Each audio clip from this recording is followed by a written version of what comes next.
Training. Sisi terakhir dari seri craft adalah T yang memiliki arti train, yang dapat diartikan secara bebas sebagai bersikap, bergaya, atau acting, atau juga berlakon, seakan-akan segala sesuatu sudah benar-benar terjadi sesuai dengan perencanaan.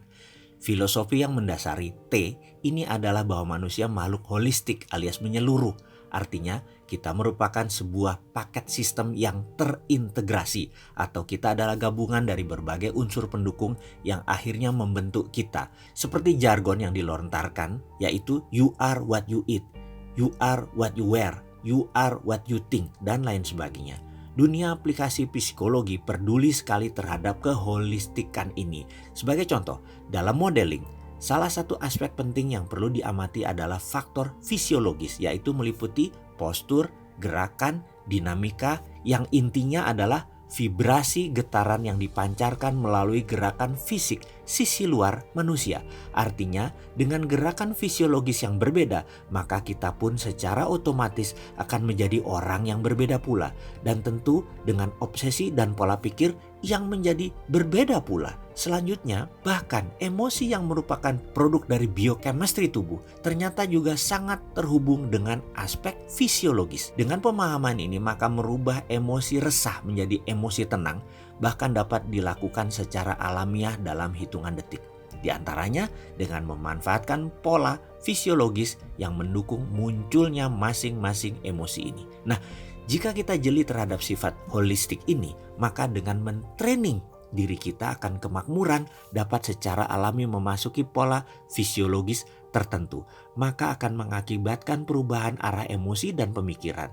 Sangat ajaib, bahkan dalam kasus ini menunjukkan sekali lagi bahwa alam semesta terselenggara dengan demikian teratur dan sempurna sehingga kita seharusnya menyelaraskan kepadanya. Nomor satu yang akan kita lakukan adalah melakukan changdown dari konsep ketuhanan yang bersifat global, kemudian di changdown ke penghormatan terhadap alam semesta, yang maksudnya tentu kepada penghormatan ke hukum-hukum yang berlaku dari alam semesta itu sendiri yang dapat diamati, dipelajari, akhirnya diselaraskan.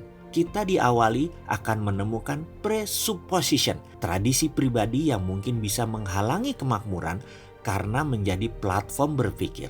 Saya beri contoh, ada tradisi kalau kejatuhan cicak itu sial, sementara kejatuhan cicak di budaya lain itu ngerjekeni. Yang jelas, hal kecil seperti ini adalah masalah besar kalau presuppositionnya negatif. Ini harus dibuang. Kembali ke topik T alias train. Apa hubungannya dengan konsep sukses?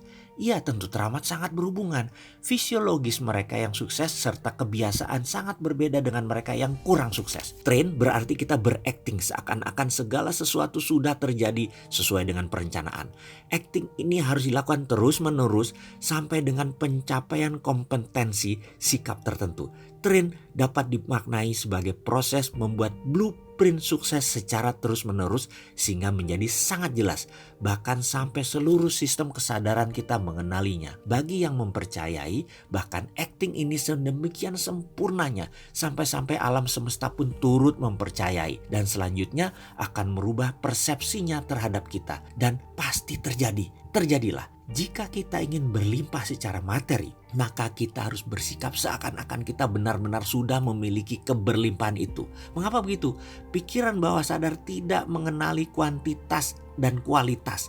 Dia hanya mengenali pola.